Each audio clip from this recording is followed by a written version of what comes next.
अस्सलाम वालेकुम दोस्तों, उम्मीद करता हूँ सब खैरियत से होंगे। तो हाज़िर हूँ आज एक बड़ी मज़े की वीडियो लेकर। काफ़ी लोगों को शायद ही इसके बारे में पता हो। तो आज की वीडियो है जो रेनन कोइलस की जड़ें होती हैं, ठीक है, उनको कैसे ग्रो करना है। सबसे पहली बात तो लोगों को ये भी नहीं पता होता कि ये जड़ों से भी ग्रो होता होगा। वो जाते हैं नर्सरी से, इसकी जो सीडलिंग वगैरह है वो परचेज़ करके लाते हैं और इन्हें ग्रो करते हैं। और जब सीज़न एंड होता है तो इनको नकारा समझकर फेंक देते हैं, लेकिन यही चीज़ बड़े काम की होती है। आप देखें, नोट करें, जब उसका जो फ्लावरिंग ख़त्म हो रही हो, सीज़न चेंज हो रहा हो, तो इसकी रूट्स निकाल के ऊपर से जो पत्ते वगैरह हैं काट के इसकी जो रूट्स हैं उनको साए के अंदर आपने खुश्क करना है हल्का सा, और किसी भी कागज़ वाली चीज़ में लपेट के रख देना है जहाँ पे नमी वगैरह असर ना करे। तो जैसे ही फिर विंटर का सीज़न स्टार्ट होने लगे, टेम्परेचर 30 डिग्री सेंटीग्रेड बिलो हो, तो फिर आप इन्हें दोबारा ग्रो कर सकते हैं। तो ये पिछले साल की रूट्स हैं जो मैंने संभाल के रखी हुई हैं। तो अभी अक्टूबर लग चुका है, तो अब मैं इन्हें ग्रो करूँगा। वैसे जो मरी सवात इस साइड के एरिए में इनकी जो सीडलिंग्स हैं वो तैयार होंगी, और ये दो तरीक़ों से तैयार होती है, एक सीड से और एक जो उसके क्रोम्स भी कहते हैं, उसकी रूट्स भी कहते हैं, सकस भी कहते हैं, तो उनसे भी इसको ग्रो किया जाता है। तो मैं उन्हीं से ग्रो करूँगा। ये प्रीवियस ईयर के मेरे कुछ उनकी रूट्स हैं पौधों की, संभाल के रखी हैं। तो इस वीडियो में मैं आपके साथ इसका सारा मेथड शेयर करूँगा। तो आप सबसे इल्तमास है कि मेरे चैनल को आपने लाजमी सब्सक्राइब करना है और वीडियो को शेयर करना है, लाइक करना है और कमेंट भी ज़रूर करना है, ताकि आपकी सपोर्ट का पता चले। और किसी भी पौधे के हवाले से अगर आपको जानकारी चाहिए, कोई इंफॉर्मेशन चाहिए, तो आप कमेंट कर सकते हैं। इंशाल्लाह आपकी ज़रूर रहनुमाई की जाएगी। तो चलते हैं, ये जो रूट्स हैं, ठीक है, इनको आपने, ये डिहाइड्रेट हो जाती हैं, तो हाइड्रेशन के लिए आपने क्या करना है, इनको निकाल के अच्छी तरह साफ़ करके इनके पत्ते वगैरह और जो इसकी रूट्स हैं वो आपने नकारा नहीं समझनी। तो इन्हीं को आपने हाइड्रेशन के लिए पानी का यूज़ करना है। हाइड्रेट करने के लिए, ठीक है, आपने कोई फ्रेश वाटर लेना है, नमकियात से जो पाक हो, साफ़ और मीठा पानी हो, ठीक है, वो आपने लेना है। तो इन रूट्स को आपने उठाकर पानी में भिगो देना है कम से कम 1 दिन के लिए। तो इनके फ्लावर्स भी मैं आपको दिखाता जाऊंगा साथ साथ। काफ़ी लोगों को अगर ना पता हो, तो ये माशाल्लाह जैसे हूबहू गुलाब होता है सेम वैसे ही होते हैं, और काफ़ी अच्छे साइज़ के और काफ़ी दिलकश इसके कलर्स होते हैं। तो ये मैंने फ़्रेश वाटर ले लिया है, ठीक है। ये सारी रूट्स को मैं, ठीक है, इसके अंदर डिप करके अच्छी तरह भिगो के मैं 1 दिन के लिए साए में रख दूँगा।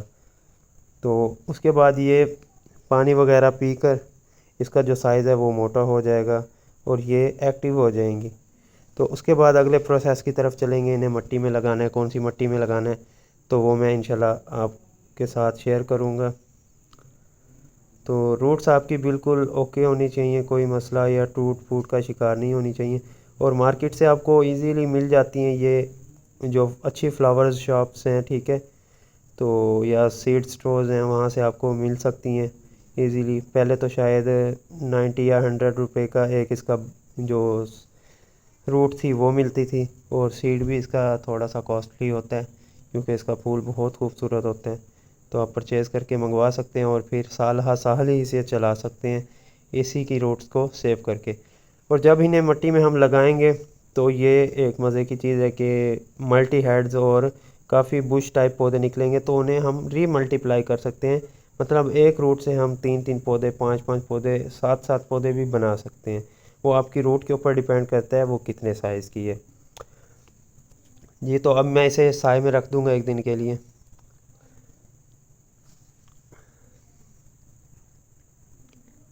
जी, तो दोस्तों, अब बारी आती है इन रूट्स को लगाने के लिए। जो मिट्टी तैयार करनी है वो आपके सामने है। इसमें मैंने तकरीबन 5-10% जो डिकम्पोज गोबर है वो मिक्स किया है, ठीक है। बाकी जो है तकरीबन 70% इसमें भल मिट्टी है, नहरी मिट्टी है, या जो भालू मिट्टी कहते हैं, जिसके अंदर गसर मिट्टी भी कहते हैं, वो है। और ये पत्तों की जो मोटी छान है, ठीक है, वो मैं इसके अंदर यूज़ कर रहा हूँ ताकि ये इन रूट्स को लगाऊँ और मॉइस्चर ज़्यादा से ज़्यादा मिले, ठीक है। तकरीबन ये 25% हो गई।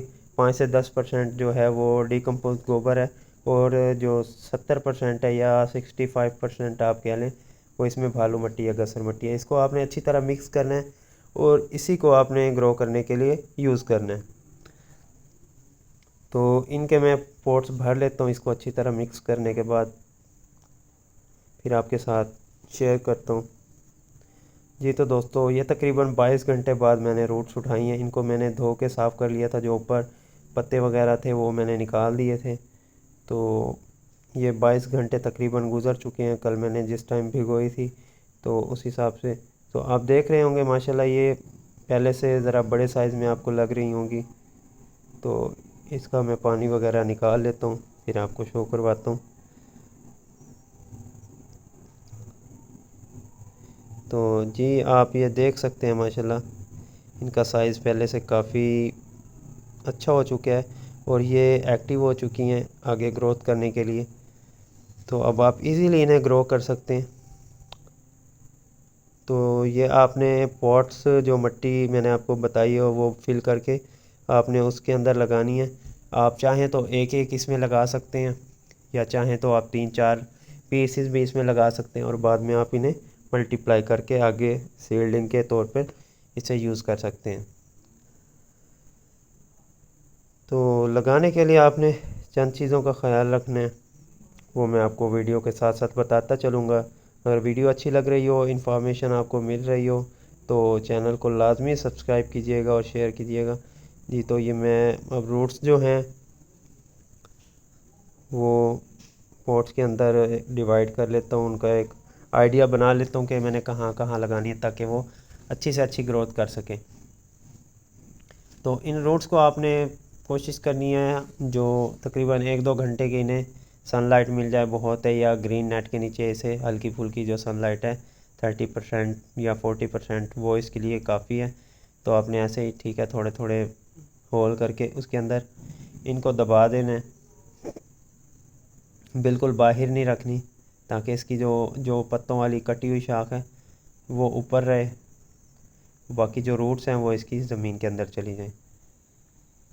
तो ये मैं सबको 1 बाय 1 करके लगा लूँगा। तो एक पॉट में मैं 3-3 जो इसके रूट्स हैं उनको लगा रहा हूँ, और बाद में जब ये ग्रो कर जाएंगी तो उनको मैं मल्टीप्लाई कर लूँगा, और तकरीबन इस एक पॉट से तकरीबन आपके 15 पौधे लाजमी बन जाएंगे। तो ये मैं सबको 1 बाय 1 लगा लूँगा। आप भी ऐसा ही कीजिए, और मिट्टी वही यूज़ करनी है, या आपके पास कोकोपीट है तो वो और भी ज़्यादा बेस्ट है आपके लिए, लेकिन उसमें आपको पता है ज़रा और कॉस्टली पड़ जाता है। ये पाकिस्तान है, यहाँ पे चीज़ें ज़रा महंगी हैं।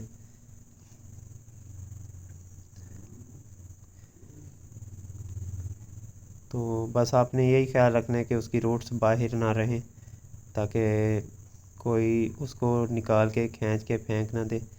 बस आपको आइडिया होना चाहिए, आपको पता होना चाहिए कि इसमें आपने क्या चीज़ लगाई है। तो ये मैंने तकरीबन 16 गमलों में ठीक है वो सारी रूट्स लगाई हैं। तो ये ग्रीन नेट आप देख रहे हैं उसके नीचे मैंने लगाई हुई है, ये तकरीबन 70% है। तो आपने ग्रीन नेट के नीचे रखनी है, या 1-2 घंटे की सनलाइट देनी है, या ब्राइट लाइट ठीक है जो है वो आप इसे प्रोवाइड करेंगे तो इंशाल्लाह ये बहुत जल्दी ग्रो करेंगी।